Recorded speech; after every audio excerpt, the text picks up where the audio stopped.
Oke, selamat pagi semuanya. Assalamualaikum warahmatullahi wabarakatuh. Salam, Om Swastiastu, Namo Buddhaya, salam kebajikan. Oke, bertemu lagi dengan saya di mata pelajaran Bahasa Indonesia. Oke, sebelum memulai pelajaran pada pagi hari ini, mari kita berdoa menurut kepercayaan dan keyakinan masing-masing. Berdoa. Doa selesai. Bagaimana kabar kalian semuanya? Pastinya baik dong. Semoga kita selalu diberikan kesehatan dan juga kelancaran di setiap urusan oleh Tuhan Yang Maha Esa, Allah Subhanahu wa Ta'ala.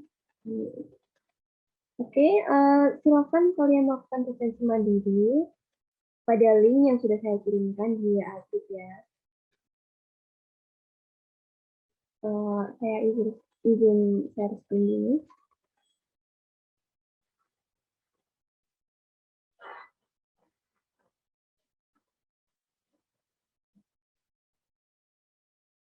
Sudah presensi semuanya? Sudah melakukan presensi mandiri semuanya? Oke, kalau sudah. Kali ini kita akan mempelajari mengenai meresensi buku non-fiksi. Tapi sebelum itu, masih ada yang kemarin kita mempelajari tentang apa?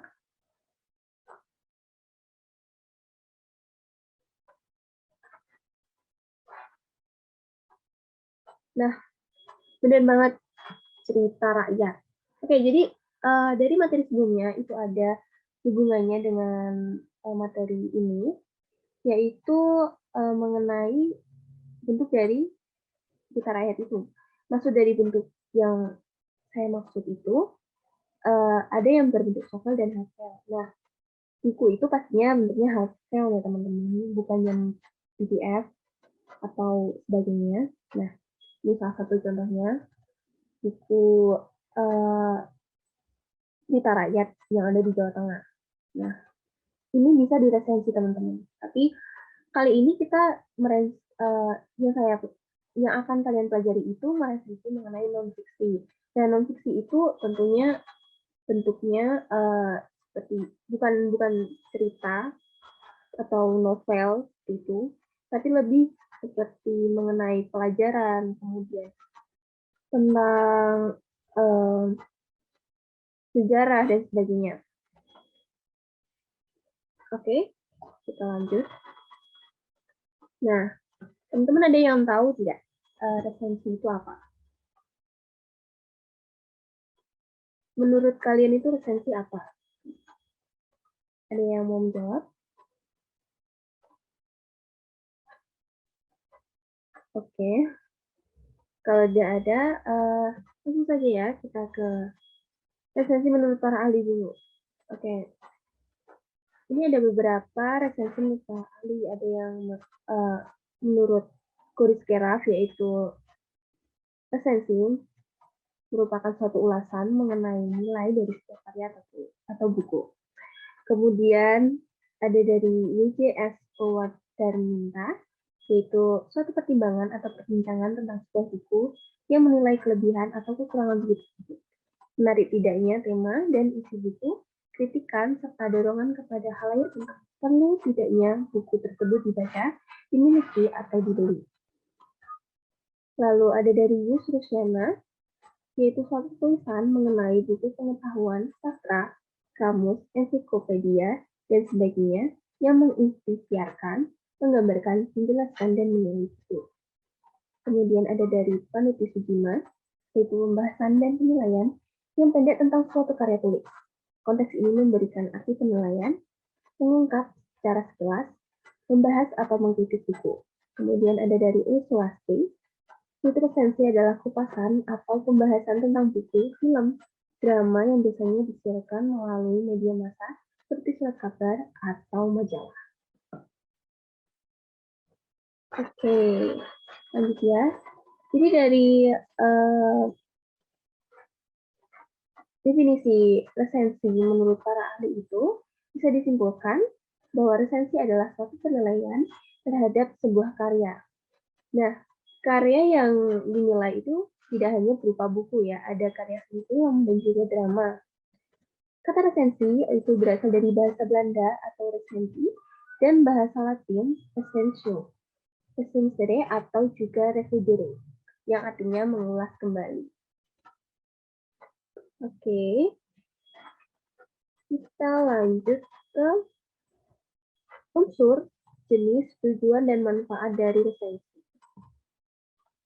Nah, oke, kita langsung ke unsur. Unsur resensi atau unsur-unsur yang harus diperhatikan dalam resensi buku ya. Yang pertama ada judul. Nah, judul ini tuh struktur dari resensi yang paling penting dan juga menentukan menarik atau tidaknya resensi. Nah, kita itu harus menentukan dua judul ya teman-teman. Jadi judul dari resensi kita dan juga judul dari buku. Nah, itu bisa dari judul itu kita bisa membuat pembaca itu tertarik atau tidak. Kemudian ada data buku. Di dalamnya itu terdapat judul buku, nama penulis buku yang diresensi, kemudian tahun terbit buku, lokasi penerbit, ketebalan buku, serta harga buku. Nah, data buku ini juga bisa disebut sebagai identitas dari buku tersebut. Kemudian yang ketiga ada pendahuluan, yang membahas sesuatu yang sedang tren saat ini, kemudian menghubungkan dengan judul buku yang akan diresensi. Nah, ini cuma sebagai pembuka ya teman-teman, jadi pendahuluan ini juga bisa dibilang penting. Jadi dengan adanya pendahuluan ini, pembaca semakin tertarik nih sama buku yang kita resensi ini. Oke, selanjutnya ada isi. Nah, di dalam isi ini kita kemukakan informasi buku secara singkat, padat, dan jelas. Jadi tidak perlu dari semua buku ya, semua isi di buku itu dijelaskan di dalam resensi kita. Karena pastinya banyak banget ya, jadi kita ambil saja garis besarnya. Yang tentunya meskipun hanya singkat, tapi kita bisa tahu nih secara garis besar itu ceritanya membahas tentang apa begitu. Oke, kemudian yang terakhir itu penutup. Memberikan diksi yang sifatnya persuasif agar membaca tertarik dan melabuhkan hati untuk membeli karya tersebut. Oh ya, persuasi itu seperti diajakan agar orang lain itu tertarik dengan sesuatu yang kita punya. Seperti contohnya ini ya, pembaca menjadi tertarik gitu sama buku yang kita resensi.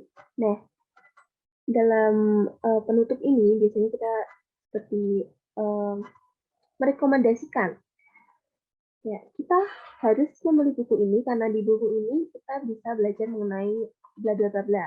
Jadi orang tertarik gitu mau membeli buku yang kita resensi. Seperti itu.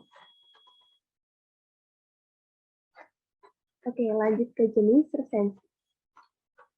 Nah, resensi itu tidak hanya satu ya teman-teman, jadi ada beberapa jenis.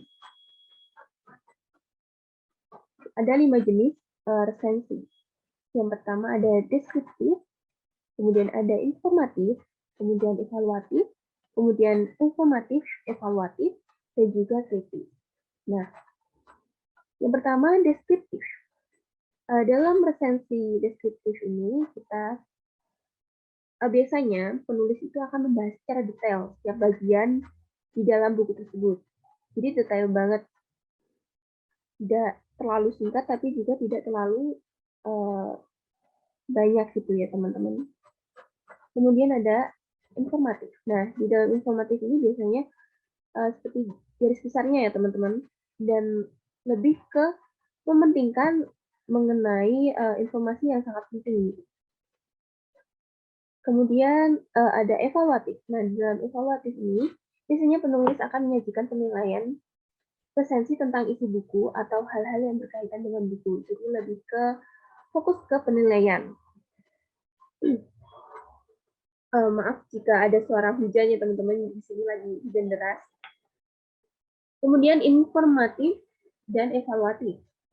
Nah, ini merupakan perpaduan dari dua jenis resensi yang dinilai paling ideal. Jadi, kenapa paling ideal? Karena di dalamnya berisi mengenai informasi yang penting. Jadi, udah langsung intinya begitu. Jadi, pembaca pun tidak akan bingung, tidak perlu bertele-tele, terlalu basa-basi.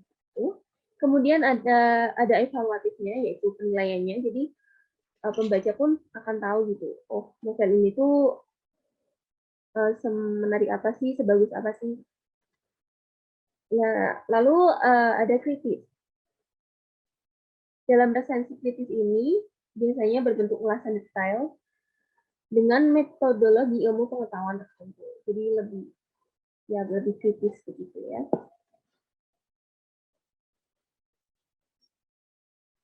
Oke, selanjutnya yaitu tujuan resensi.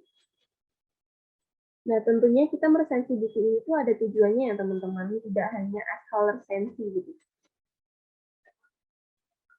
Nah, ada 7 tujuan resensi. Yang pertama, membantu pembaca untuk memahami gambaran serta penilaian umum sebuah karya dengan ringkas. Kemudian yang kedua ada memahami kelebihan dan kelemahan karya yang akan diresensi. Yang ketiga, memahami latar belakang serta alasan suatu karya yang dibuat.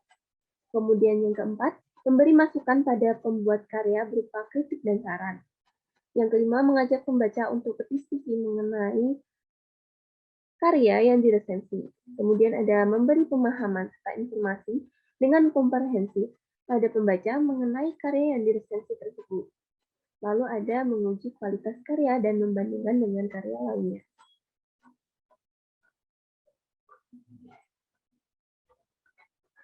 Ada yang ingin ditanyakan?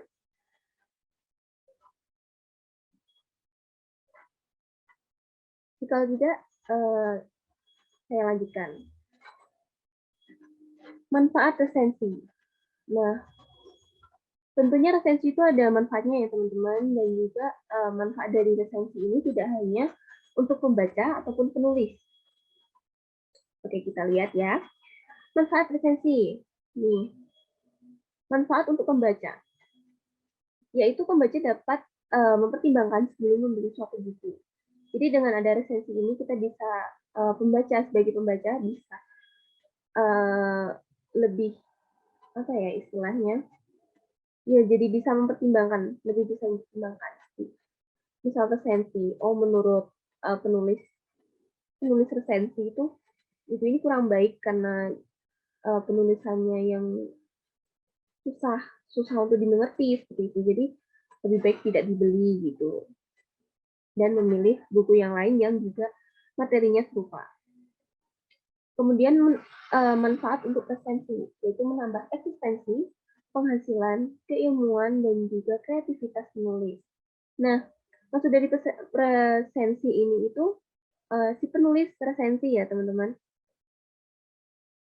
Nah, kenapa bisa menambah penghasilan? Karena kadang kan orang meresensi itu tidak bisa diupload lewat web atau suatu platform gitu ya. Nah, dan dengan kita mengupload resensi seperti itu, kadang kita dapat menghasilkan uang. Apalagi kita menguploadnya di web, di Google gitu ya.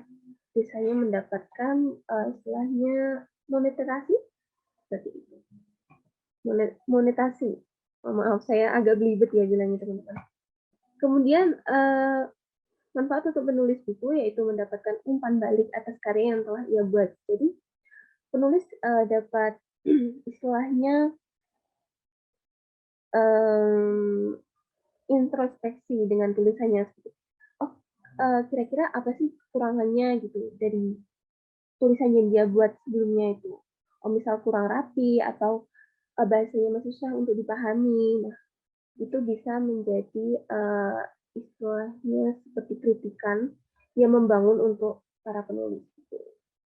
Oke, selanjutnya manfaat untuk penerbit yaitu sebagai media promosi atas suatu buku yang diterbitkan oleh penerbit. Nah, kita kan meresensi buku nih, pastikan buku itu ada tulisan dari penerbit mana gitu kan.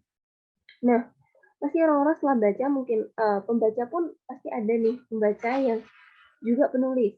Nah, itu pasti jadi penulis itu jadi tahu kayak, oh mungkin kita bisa nih terbitin di penerbit ini karena penerbitnya mungkin dalam menerbitkan bukunya itu rapi gitu.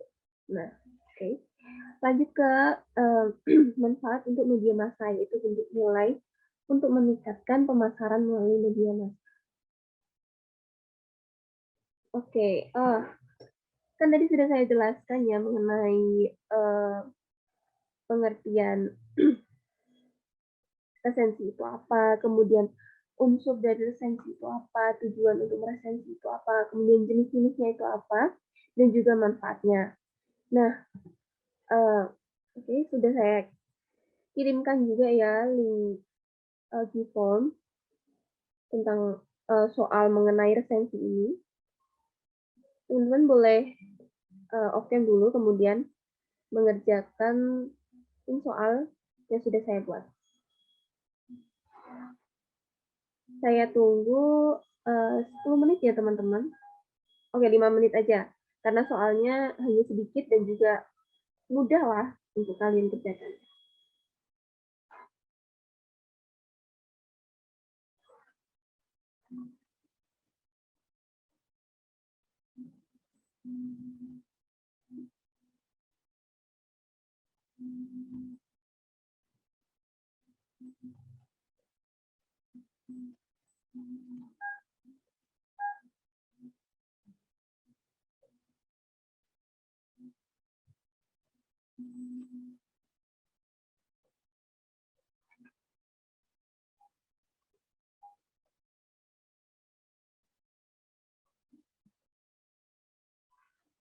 Oke, bagaimana teman-teman soalnya? Mudah kan? Ya, saya buat mudah aja karena juga tadi materinya juga baru sedikit ya. Tapi masih pada ingat kan materi yang tadi? Pasti juga ada yang mencatat nih. Oke, kita lanjut materi berikutnya. Nah, sebenarnya apa sih perbedaan dari resensi buku non-fiksi dengan fiksi? Kenapa harus dipisah begitu? Ada yang tahu tidak apa itu perbedaannya resensi buku non-fiksi dengan fiksi?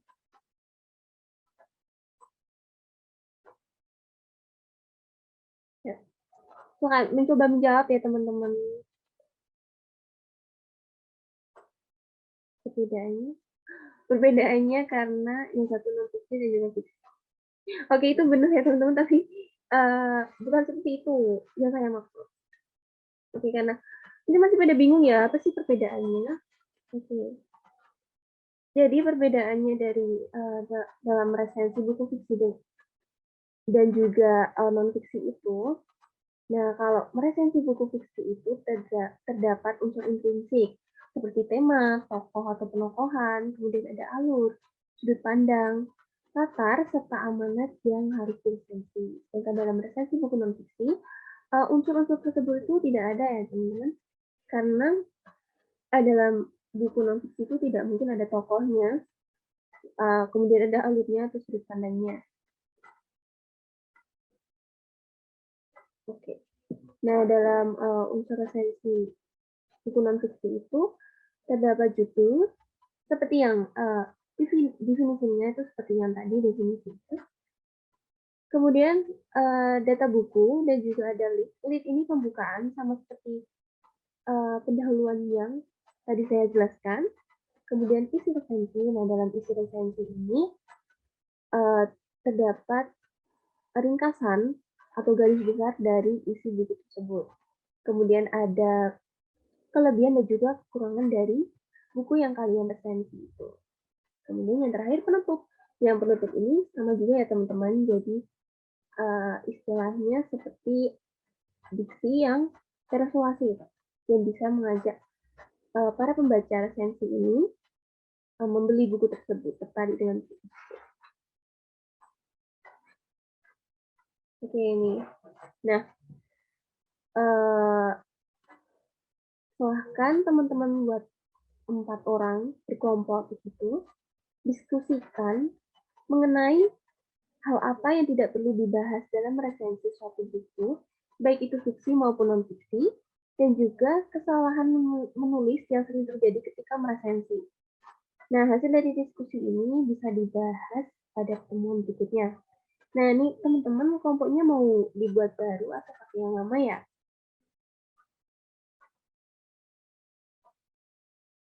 Bingung, masih pada bingung. Oke, kalau ingin kelompok yang lama juga tidak apa-apa, atau bisa dibentuk lagi juga boleh banget ya teman-teman. Yang penting diskusi ini bisa berjalan dengan lancar. Oke, nanti diskusinya bisa diketik menggunakan Word, kemudian kita bahas di pertemuan berikutnya. Jadi tidak perlu dikumpulkan, tapi di pertemuan berikutnya diskusi ini akan kita bahas ya teman-teman. Jadi pastinya jawaban dari beberapa kelompok akan berbeda. Nah, ini akan menjadi sebuah diskusi yang asik. Oke, selain itu saya juga akan memberikan tugas individu. Tenang aja, tugasnya tidak langsung dikumpulkan besok ataupun 1 minggu berikutnya, tapi 2 minggu setelah kelas ini ya teman-teman. Nah, tugas individu ini kalian bisa memilih salah satu buku non-fiksi.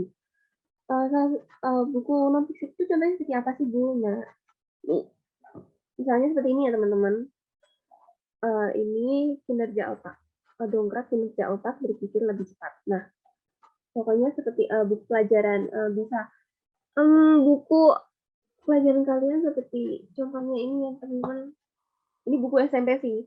Nah, ini tentang bahasa Indonesia sih, juga bisa di resensi. Kemudian ada pokoknya buku-buku tentang pengetahuan sejarah seperti ensiklopedia begitu. Bukan novel ya teman-teman, jangan ada yang resensi novel karena novel ini masuk buku fiksi. Nah, kemudian resensi dengan memperhatikan unsur-unsur dalam resensi buku tersebut. Saya maaf teman-teman, tadi ada gangguan sinyal. Oke, kemudian seperti yang saya jelaskan tadi, yaitu terakhir pengumpulan itu 2 minggu setelah kelas ini. Nah, hasilnya itu tugasnya dikumpulkan pada G-Drive yang sudah saya sediakan. Nanti saya sediakan, maksudnya saya kirimkan di WA group.